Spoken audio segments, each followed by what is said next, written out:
What compels some of us toward adventure? Why do some people seem to want to seek out danger, while others, like myself, would rather just hear about it? How could it be that of 7 experienced adventurers, only 1 survives? Welcome to Strange and Unexplained with me, Daisy Egan. I don't know how many times I gotta tell you not to go outside. It's dangerous out there. And the more extreme the climate, the more danger you may encounter as you venture further in, the less likely you are to see me. This week's story brings us to the base of one of Earth's oldest mountain ranges, nestled in a particularly wet and precipitous region of subarctic Russia. Pack your bags with only what you can carry on foot. And if you have space, some patience and understanding for my pronunciations to come. I'm not Russian, despite my impressive accent work on this very podcast. On we go. On August 10th, 1993, a group of kayakers were making their way down the Snezhnaya River along the foot of the Khamar Daban mountains in southern Siberia, when they spotted a girl on the bank frantically waving her arms to get attention. They made their way to the shore where one of the kayakers, Alexander Kvitnitsky, would later say the girl, quote, threw herself at one of our participants and cried on her chest for a long time. She was incoherently telling us that people had died and how scared she was, end quote. The girl was 17-year-old Valentina Valya Utachenko. The kayakers took Valya to a rescue station where, after being given some food, blankets, a half a mug of vodka, and some system regulation, she recounted the harrowing tale of how she came to be alone on the shore of the river that day. Valya had been part of a group of experienced hikers traversing the Retransliator summit, a 220-kilometer hike to a peak elevation of 2,371 meters. Relatively, that's about as high as a 718-story building. And now, my calves hurt. For those of us brought up on the metric system, that is almost 137 miles. I had to run those numbers a few times because when I tell you my jaw dropped at that number, 137 miles? That's a lot of miles, friends. What matters is that this particular hike was rated 4 out of 5 for difficulty, according to a Russian news source that covered this story. According to a piece on the Morbid Curiosity website, the group's leader, 41-year-old Lyudmila Kurovina, was a, quote, skilled survivalist and hiking instructor who was referred to as a master by her coworkers and pupils. She was renowned for treating her students harshly and frequently pushing them quite hard. But in the end, her students said she was a terrific teacher who instilled confidence in them and taught them essential hiking skills, end quote. She was tough but practical. She pushed her students but was never unsafe. She'd earned the title of Master of Sports, which is apparently a high honor in Russia. Along with Valya, the others in the hiking group were Alexander, or Sasha, Kristine, age 23, a student who'd met Lyudmila and joined her hiking group as a regular when he was just 12, and whom Lyudmila considered to be almost like a son. Victoria Vika Salasova, age 16, whose mother had to call and convince Lyudmila that she would behave. Apparently, on a previous trip, Vika broke down from exhaustion, but also acted up. In what way, I don't know. Then there was 24-year-old Tatiana Filipenko, who'd been on hikes with Lyudmila before, 19-year-old Denis Schwatskin, who joined at the last minute when another hiker backed out, and 15-year-old Timur Baponev, who came from a family of sports enthusiasts and whose mother had complete faith in Lyudmila, having hiked with her herself in the past. All 6 hikers under Lyudmila's care were friends and had hiked with Lyudmila before. And while this was a notoriously difficult trek, as I said before, Lyudmila wouldn't have led them there if she didn't think they were capable. They spent 6 months preparing for this hike. Valya would later tell the Russian One TV channel in an interview discussing their training and experience, quote, "We had never had any life-threatening situations. Everything was thought out down to the smallest detail, from shoes to underwear," end quote. The group headed out on August 2nd. On the 4th, they reached the summit and began their descent while it was still light out. But even during the day, there was almost no visibility at this point because of the relentless rain and snow. Apparently, a Mongolian cyclone had come through. Listen, I'm no meteorologist or anything, but shouldn't they have had some kind of advance warning about this extreme weather? Do Mongolian cyclones, unlike other kinds of cyclones, come out of nowhere? And while everyone had complete faith in Ludmilla right out of the gate, I have to question her choice here. I don't know what a Mongolian cyclone is, but I'm pretty sure I wouldn't want to hike into one. According to Valya's written account of the incident, quoted in a piece on Komsomolska Pravda, or KP, a Russian news website that seems to be their version of a daily news type situation, in a 2018 article about the incident, the group pitched 2 tents in a clearing. By 6 a.m., some of the tent poles and stakes had been ripped apart and out of the ground by the wind. The group was freezing and wet by 10 a.m. when they packed up their gear and continued to head down the mountain. They didn't even make it a 1/10 of a mile before Alexander fell. A couple members of the group tried lifting him up, but he fell again. Nevertheless, Ludmilla told the group to keep going, but stopped them again almost immediately. The group covered themselves with a tarp in an effort to stay dry while they presumably waited for the cyclone to pass. Valya claims that Ludmilla felt Sasha's pulse and his heart had stopped beating. Ludmilla asked her to drag Vika down. I don't know why Vika needed dragging at this point, but here we are. Quote, she asked me to drag Vika down. I went up to her and she bit me. I dragged her to the others. Tatiana started banging her head on the rocks. Dennis hid behind the rocks and crawled into his sleeping bag. End quote. The piece goes on to recount in third person, quote, she crawled over to Korovina, but she wasn't breathing. She tried to lift Timur. When she realized no one was moving, she began to descend to the trees. She got dressed and laid down in her sleeping bag, covering herself with the tarp.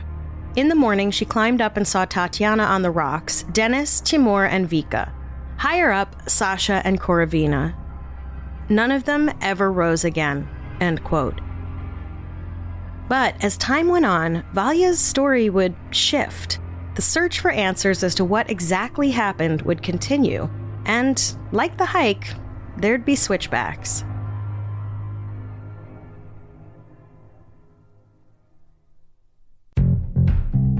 Strangers, Father's Day is coming. This year, instead of getting him a tie, give him the gift of memories with Storyworth. Just last night, I was thinking about my dad's brother who died when I was about 10 years old. I wish I knew more about my Uncle Phil and his partner Pat. With Storyworth, my dad can take his time to thoughtfully share stories in a beautiful keepsake book that I can pass down to my kid. Each week, Storyworth sends him a question about his life. He responds however he wants, writing back over email or web or voice recording, or, new this year, a guided phone call. No apps, logins, or tech hassle. Storyworth meets him where he is so he can focus on the joy of remembering and reflecting. You can even help pick the questions. You can choose from pre-written questions, write your own, or let Storyworth create personalized questions based on his life. You get each story as he tells it, and after a year, Storyworth compiles everything, his words, his photos, his life, into a beautiful hardcover book. Families have used Storyworth to create over 1 million books, and more than 500,000 five-star reviewers agree it will be a treasure your family will love. New this year is Storyworth's unlimited plan. Buy it once and you can give Storyworth memoirs to friends and family all year. Plus, it comes with all their newest features and multiple full-color book copies. This year, give Dad a gift that captures who he really is, before the stories get harder to remember. Father's Day is Sunday, June 21st. Order right now and save up to $20 at storyworth.com/daisy. Save up to $20 at storyworth.com/daisy. storyworth.com/daisy.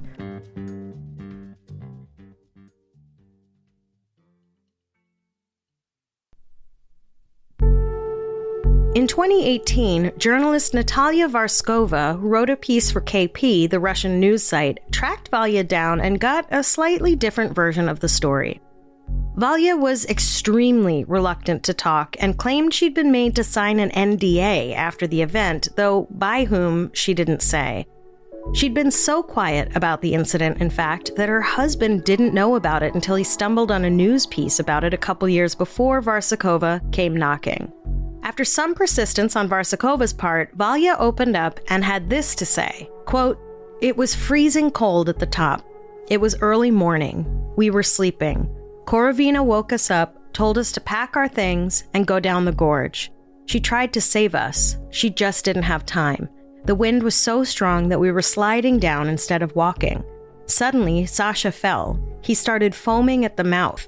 Korovina sat down next to him, hugged him, and that was it. She didn't get up again. And then all hell broke loose. And to this day, I don't understand how long it lasted. It was like a horror movie.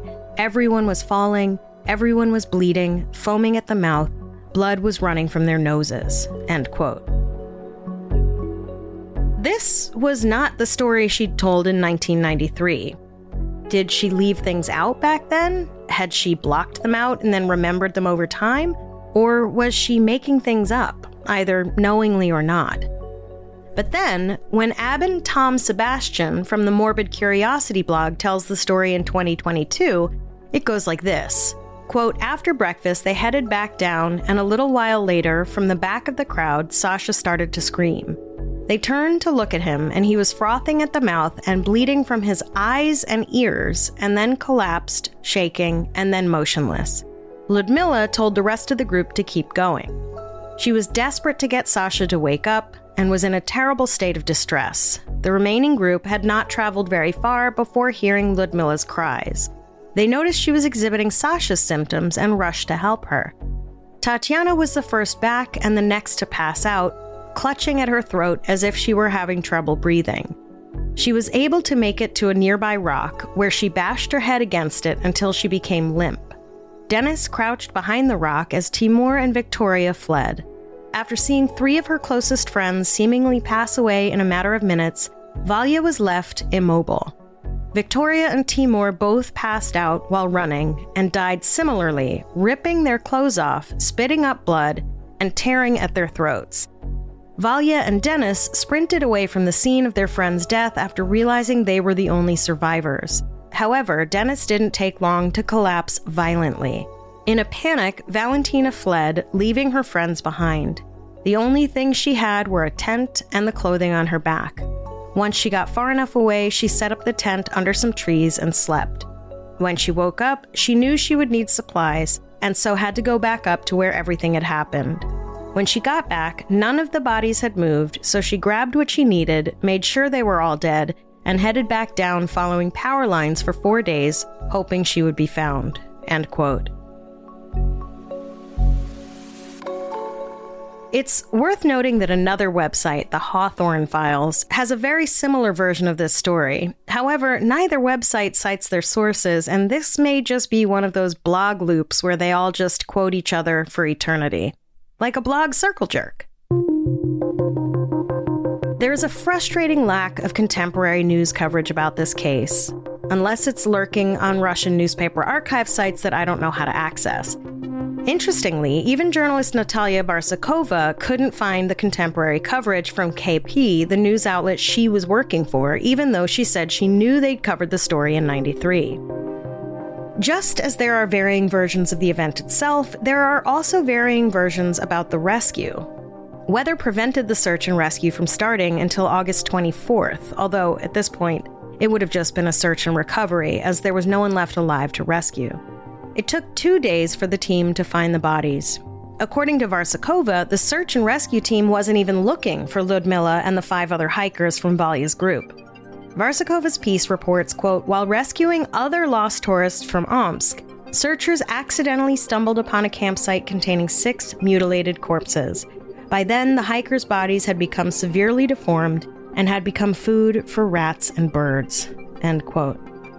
Alexei Levinsky, who was part of the search, said, quote, "There were also 200 to 300 meters left to the edge of the forest. I don't remember birds singing or flying there, not even crows, at the place of death. It was well ventilated, the bodies were partially mummified, and there wasn't even a putrid smell." End quote. Lead searcher Yuri Golias would recall, quote, "It was a terrible picture.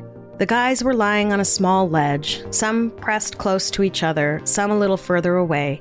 No eyes. Worms were crawling in the empty eye sockets and slightly open mouths." End quote. According to a website dedicated to the Dyatlov Pass incident, which I covered in Season 1 and will rerun on June 8th, all 6 people were found wearing thin leotards, and 3 of them were barefoot. Even stranger than that, though, the website shows a picture of a radio or lookout tower less than 1.5 miles from where the bodies were found that could have been used to shield them from the weather.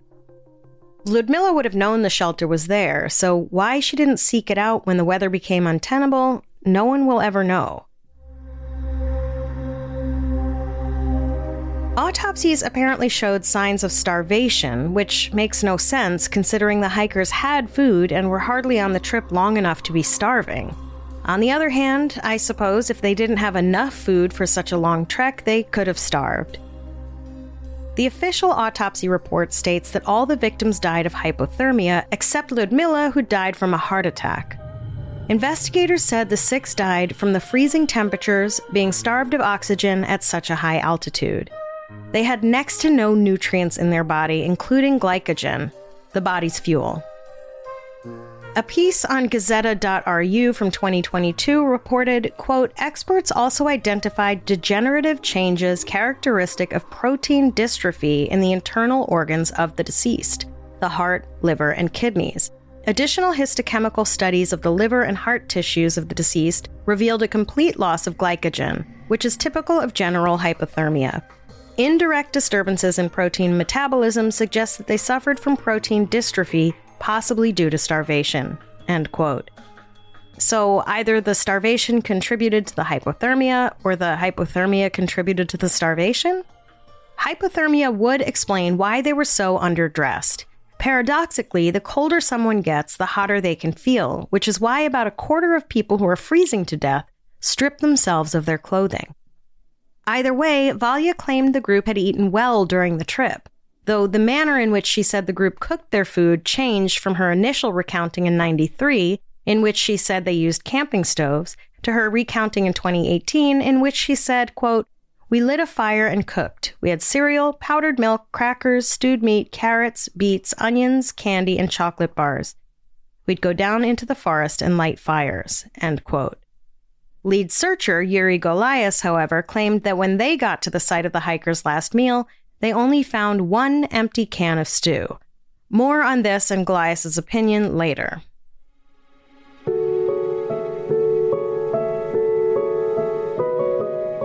Natalia Varsakova asked Valya why she thinks she survived when the rest of the group didn't.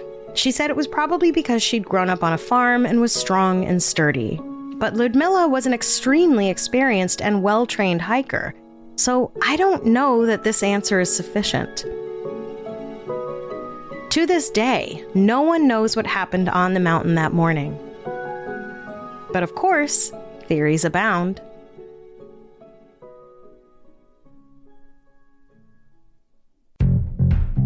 Strangers, this episode of Strange and Unexplained is brought to you by Alloy Health.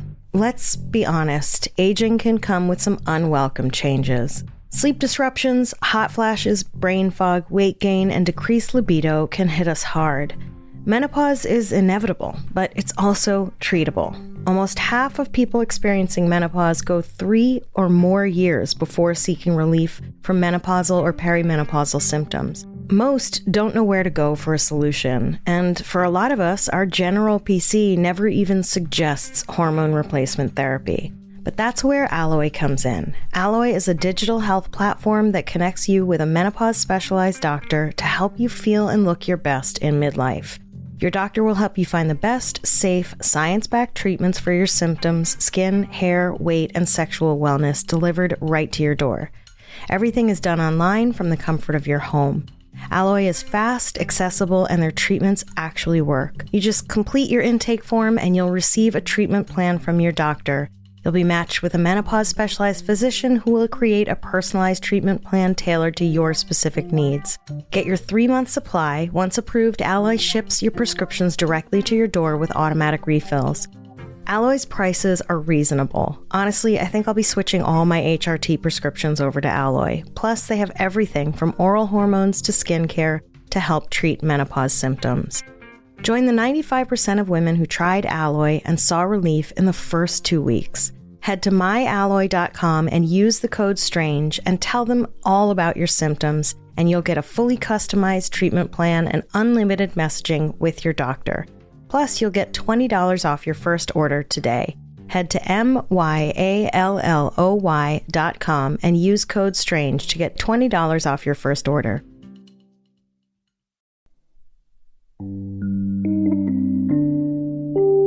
So what did happen to those 6 people on that mountainside? One reason starvation seems unlikely in this case is that Ludmila knew how to forage, as would, I suppose, anyone in her group who were experienced hikers. There should have been plenty of food to forage. According to Vladimir Zinov, one of the rescuers, quote, "It's August. There are mushrooms, berries, and wild garlic in abundance. That's what they were counting on. If it weren't for that damn Mongolian cyclone, they would have made it through," end quote.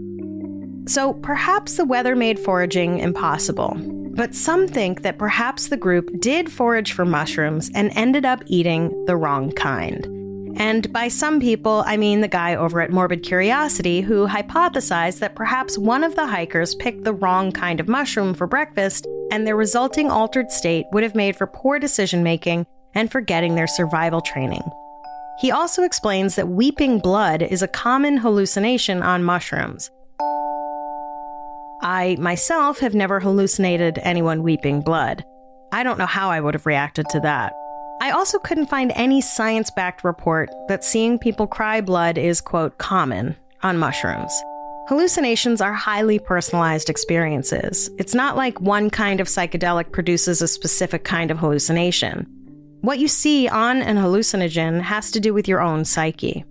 At any rate, not only were mushrooms not found in the hikers' stomachs at autopsy, Valya would have had to have ingested a lot of mushrooms to have tripped that bad, and it's hard to imagine she would have had the wherewithal to survive.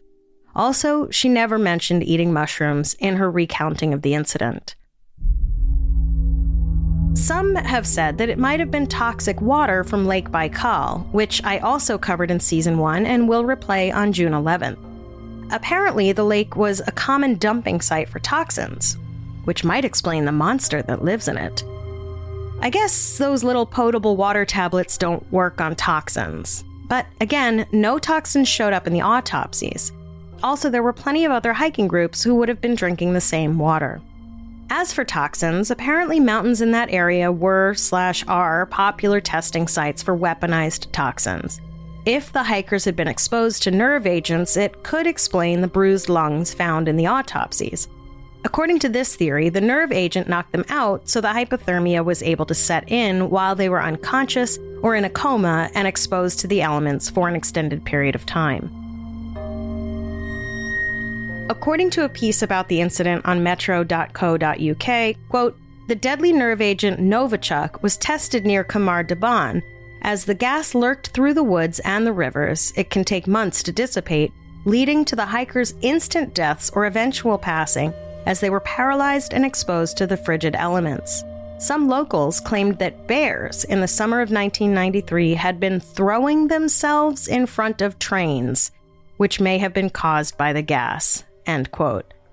Bears throwing themselves in front of trains. A piece on Medium explains the hypothetical science behind this scenario.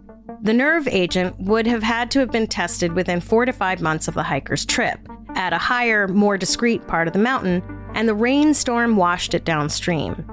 The sun would have evaporated the water, and the agent remains behind near the ground, or is dispersed in the air during evaporation. Sasha would have then had to walk through a highly contaminated area, causing near-instant symptoms. Then, when Ludmila rushed to his aid, she got exposed. Then Tatiana was next to be exposed when she rushed to help Ludmila, then Vika, then Timur. Because Vika and Timur ran, they had lower exposure and delayed responses. Valya only got near Vika and so didn't get a high enough dose, and maybe Vika biting her helped to save her because it stopped her from bending lower to the ground.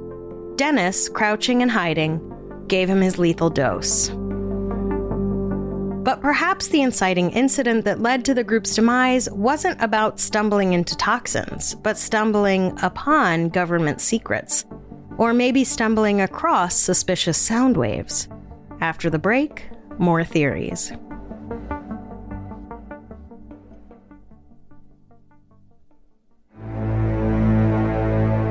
Another theory is that the group stumbled upon something top secret and were killed by the Russian government and/or military. But this was a popular area, so why it would be chosen for some kind of top secret operation doesn't make sense. Also, if you think they just let Valya live, you don't understand extrajudicial civilian murders by official groups. If somehow she managed to escape, she wouldn't have been able to stay escaped for long. They would have gotten to her. A piece on explorersweb.com posits that it might have been some kind of infrared sound. Infrared sounds are naturally occurring waves that are undetectable to human ears and can be caused by a lot of things, including earthquakes, volcanoes, and high winds. They, quote, can do a lot of physiological damage, leading to disorientation, panic, hysteria, hallucinations, cardiac arrest, organ rupture, and even death, end quote.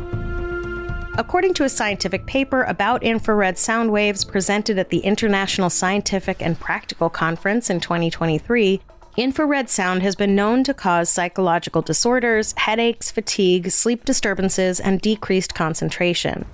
It, quote, can cause unbearable sensations, dizziness, imbalance, etc., resonances in internal organs, for example the heart, with consequences up to death.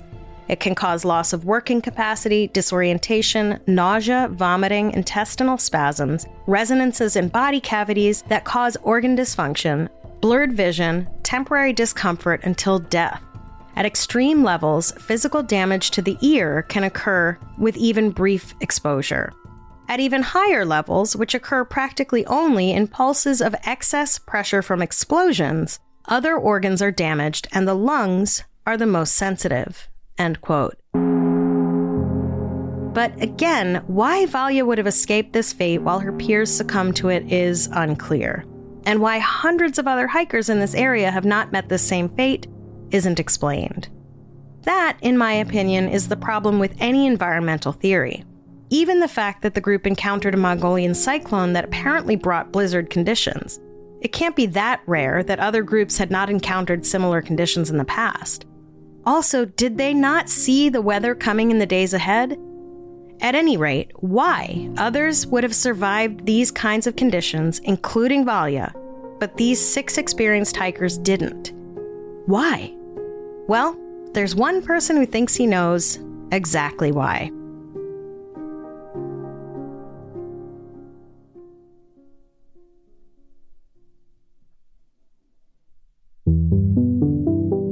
Yuri Golias, the head of the rescue team that found the group, is of the opinion that Lyudmila is solely to blame for her own gruesome death and the gruesome deaths of the 5 others in her charge.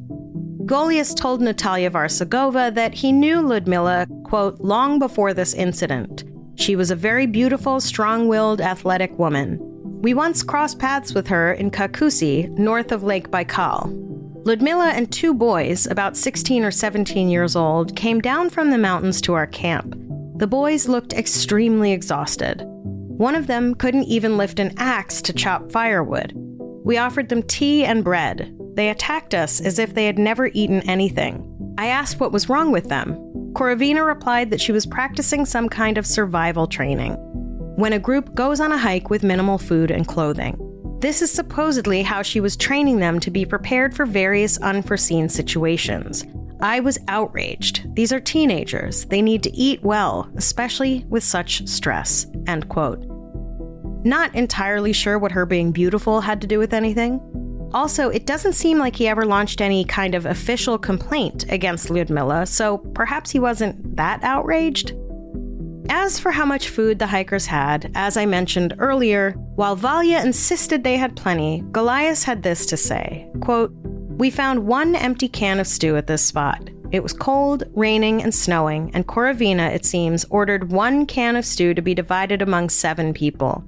I thought maybe I'll find some candy or chocolate wrappers. Nothing. That's how they ate, little by little. It's no wonder they all died at once. Their bodies were exhausted," end quote. But again, this doesn't explain how Valya not only survived the cyclone, but then survived for another 4 days before being rescued. And it's not like she spent those days conserving her energy. She was actively hiking out of the mountain. If the whole group had been starving when they died, surely Valya wouldn't have made it all that way. And despite the source I read that rated the hike a 4 out of 5 for difficulty, the former head of the Russian Rescue Training Center and a mountaineer and honored rescue officer of the Russian Federation told the Gazeta, quote, "There are numerous contradictions based on the testimony of the surviving girl. Blood was coming from her ears, foam was coming from her mouth, she was crawling down the slope, she was pushed. She said somewhere that everyone's eyes were wide open, then on the contrary, she closed everyone's eyes. Furthermore, the story that has survived to this day is full of lies. The following is glaring. The incompetent organization of the expedition from the very beginning. It was written that they prepared for 6 months. But such preparations were unnecessary for the Khamar Daban. It's only a 3rd level difficulty. With such preparations, one could have climbed Everest. In short, there's no logic in the behavior of the guys and their leader." End quote. Ludmila's choice of resting spot would have been considered a rookie mistake. There were woods nearby in which they could have sought shelter from the storm, not to mention the radio or watchtower Ludmila certainly would have known about less than 2 miles away. Vladimir Zinov, one of the members of the search team, told Russian news outlet KP, quote, "They say Korovina was an extreme sportswoman. She led the guys with minimal food and clothing. She probably wanted to get through this difficult route lightly. Although any tourist who's been to the Khamar Daban knows that in the summer you need to pack warm clothes. The weather is unpredictable, and they didn't even have jackets." End quote. In her defense, though, the mean daily high for the Khamar Daban Mountains is 60.6 Fahrenheit, with a mean daily low of 44.2 Fahrenheit, and a mean daily average temperature of about 52.3 Fahrenheit. So perhaps a lack of jackets isn't a huge deal. They likely had other layers to compensate. Some have accused Valya of lying to account for the discrepancies in the 2 versions she told. I think it's more likely her memory is compromised because of the extreme trauma of the event and the time in between interviews. It could also be a form of survivor's guilt. Perhaps her brain made up the details of her compatriots foaming at the mouth and bleeding from their eyes in order to make her feel okay about having run away from the scene. Either way, I think it's pretty tacky to accuse a survivor of lying. According to the article in KP, when she was found on the riverbank, Valya had a severe cold, a fever, and a hacking cough. She said that she had begun to prepare for death. Quote, "She didn't want to die dirty and unattractive. She stripped off her clothes, waded into the icy water, and washed herself thoroughly from head to toe. She took clean clothes from her backpack and dressed.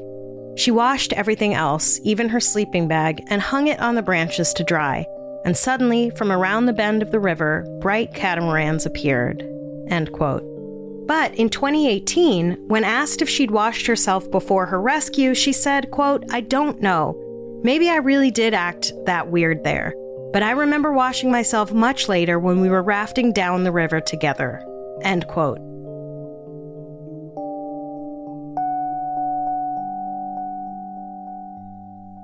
It will likely forever remain a mystery what happened to Ludmila and her group that morning in 1993 in the mountains of Siberia. But for me, the biggest mystery is how Valya survived when the rest of them did not. Whatever fate befell the rest of the group, how did she alone escape to that riverbank and survive? Trauma will do confusing things to the mind and its memory. It's not the responsibility of those who experience it to recount everything for the rest of our consumption. I'm sure the pressure that came with being the lone survivor of a famed hiker's mystery, such as this one, wasn't exactly a welcome stress in the wake of watching her comrades succumb to poisoned mushrooms, or infrared sound, or hypothermia, or starvation, or expungement from the Russian government, or whatever else could have catalyzed their death. Valya was only 17, after all. The story of the Khamar Daban incident lives on as a cautionary tale to all adventurers curious to venture into the unpredictable region. Stay inside, stranger. Don't say I didn't warn you.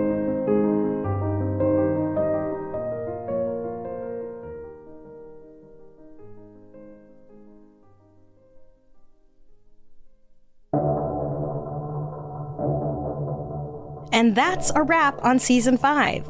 I'll be back in July with all new episodes. For June, please enjoy 2 episodes a week from our Greatest Hits Vault. Strange and Unexplained is a production of Three Goose Entertainment and Grab Bag Collab. This episode was researched by Keely Hayes and written by me, with editorial help and sound mixing and engineering by Becca DiGregorio. If you have an idea for an episode or want to submit a question for an Ask Me Anything episode, head to strangeandunexplainedpod.com and fill out the contact form. I will write back. Eventually. I need an assistant. You can follow me on social media at Daisy Egan or follow the show at SNU Pod and Grab Bag Collab. Stay strange.